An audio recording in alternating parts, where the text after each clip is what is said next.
Frame Relay comenzó como un movimiento a partir del mismo grupo de normalización que dio lugar a X25 y RDSI. El primero TU entonces CCI-TT. Sus especificaciones fueron definidas por fundamentalmente como medida para superar la lentitud de X25, eliminando la función de los conmutadores. En cada salto de la X25 tiene el grave inconveniente de su importante overhead producido por los mecanismos de control de errores y de flujo. Hasta hace relativamente poco tiempo, X25 se ha venido utilizando como medio de comunicación para datos a través de redes telefónicas con infraestructuras analógicas, en las que la norma ha sido la baja calidad de los medios de transmisión, con una alta tasa de errores. Esto justificaba los abundantes controles de errores y sus redundantes mecanismos para el control de flujo, junto al pequeño tamaño de los paquetes. En resumen, se trataba de facilitar las retransmisiones para obtener una comunicación segura. Frame Relay, por el contrario, maximiza la eficacia, aprovechándose para ello de las modernas infraestructuras, de mucha mayor calidad y con muy bajos índices de error, y además permite mayores flujos de información. Frame Relay se define, oficialmente, como un servicio portador RDSI de banda estrecha en modo de paquetes, y ha sido especialmente adaptado para velocidades de hasta 2,048 Mbps. Aunque nada le impide superarlas.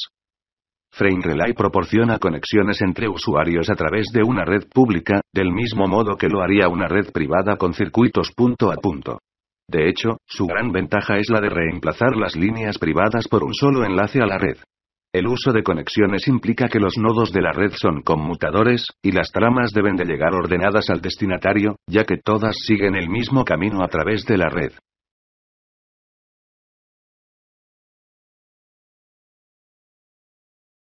Las redes Frame Relay se construyen partiendo de un equipamiento de usuario que se encarga de empaquetar todas las tramas de los protocolos existentes en una única trama Frame Relay.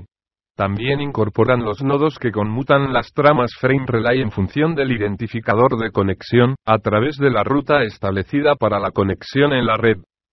Este equipo se denomina FRAD o ensamblador desensamblador, Frame Relay Assembler Disassembler, y el de red se denomina FRND, o dispositivo de red Frame Relay Network Device.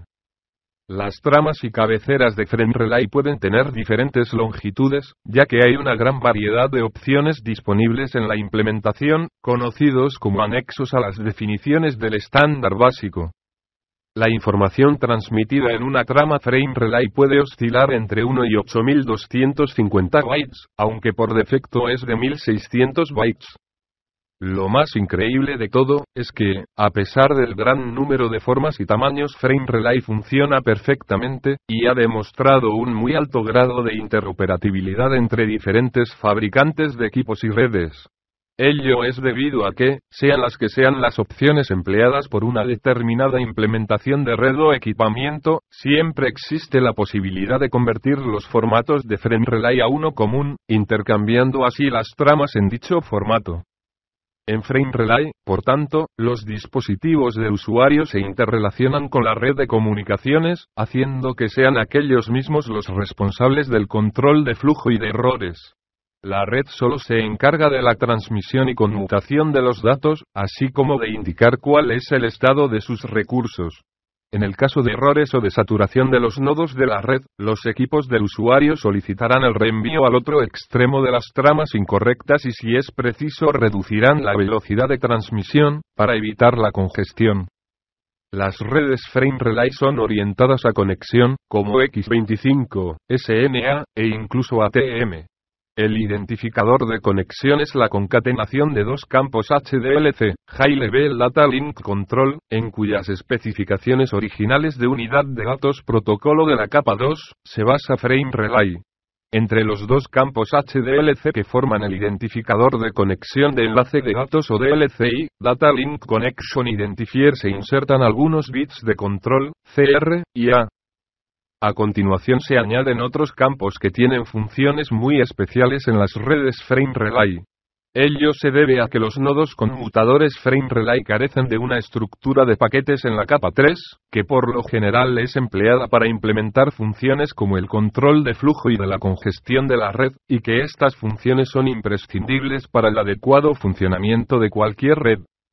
Los tres más esenciales son de o elegible para ser rechazada, discard eligibility, FECN, o notificación de congestión explícita de envío, forward explicit congestion notification, y BECN, o notificación de congestión explícita de reenvío, backward explicit congestion notification.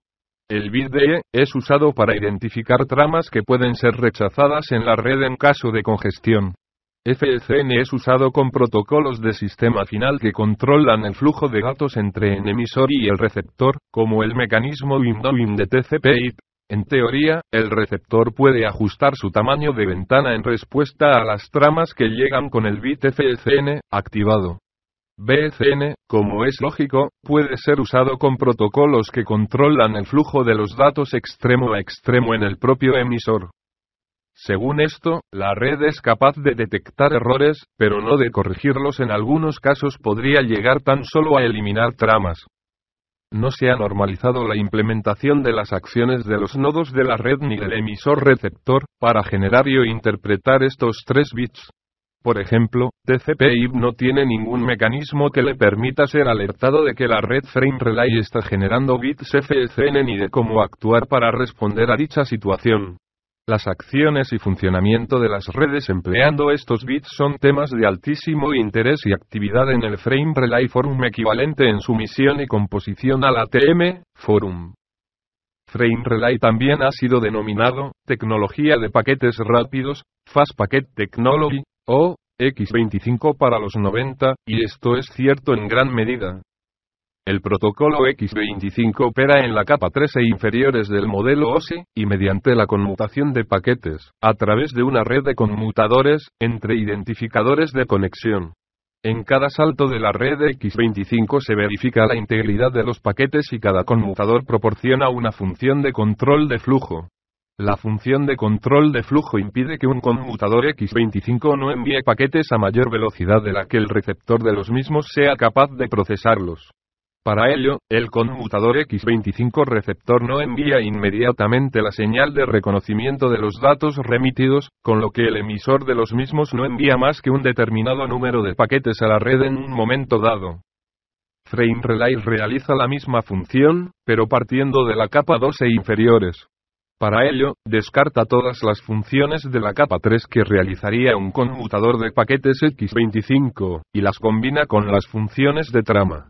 La trama contiene así al identificador de conexión, y es transmitida a través de los nodos de la red en lugar de realizar una conmutación de paquetes. Lógicamente, todo el control de errores en el contenido de la trama, y el control de flujo, debe de ser realizado en los extremos de la comunicación nodo origen y nodo destino.